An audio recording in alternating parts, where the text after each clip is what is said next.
Hi, I'm Lissa from Coffee Talk at Sages and Scientists 2012. I'm here with Carlos Dominguez. I am a Senior Vice President in the Office of the Chairman and CEO, but I'm also a technowist.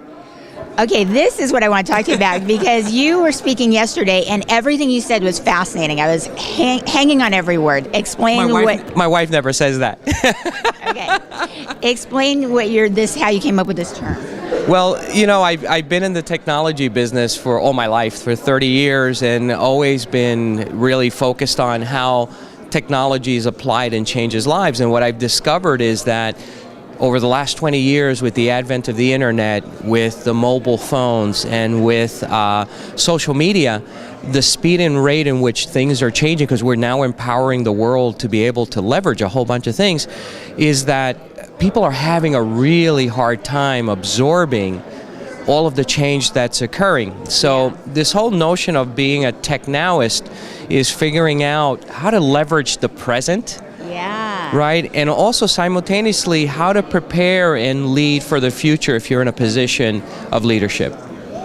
That is a good point, leadership, because when things are changing so fast, I think management is changing and companies are changing and going out of business and starting up and everything. How do people keep up with all this? It's actually quite hard. And, the reason it's hard is because fundamentally, we as humans don't like change. And what I tell everyone is change is great if it's your decision that you want to do it, but change is very hard if it's imposed on you. And, one of the fascinating things I read is that after a heart attack, only 20% of the people that have a severe heart attack actually alter the way they live, the way they eat, and exercising, and they stop smoking.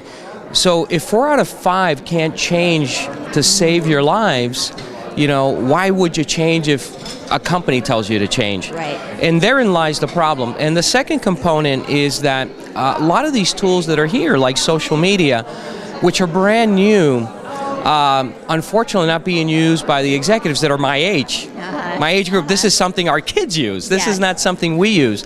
So here we are making decisions about our strategy and what we want to do and how we're going to go to market, yet we're applying old world principles and old world rules to this new world. Right. And, when you do that, that's where obsolescence kicks in. Mm-hmm. Yeah, and I think that there's people who are kind of wanting to stay in the past with our old ways. I know people that don't even have a fax machine yet, and faxes are like obsolete now, right? And then there's others that I can't wait till that new version of the iPhone comes out, and don't you already have the new version? No, I need the next new version, Well, we have all sorts. I'm half Chinese, so one of the things I talked about yesterday is that you have to find the yin and the yang in everything, and not all technology is good, and not everything that comes out you should adopt.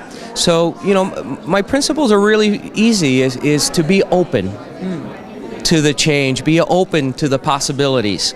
And, there's a lot of things that I will try and go, this isn't for me, and I don't use. Yet there are some tools, an example like Twitter, that are so misunderstood by the public, yet have so much power. Yes. And one of the things I was talking about yesterday is think of the power of people like a Deepak Chopra, who are the best of the best in a particular field, his in meditation and spirituality and all the wonderful things that he talks about.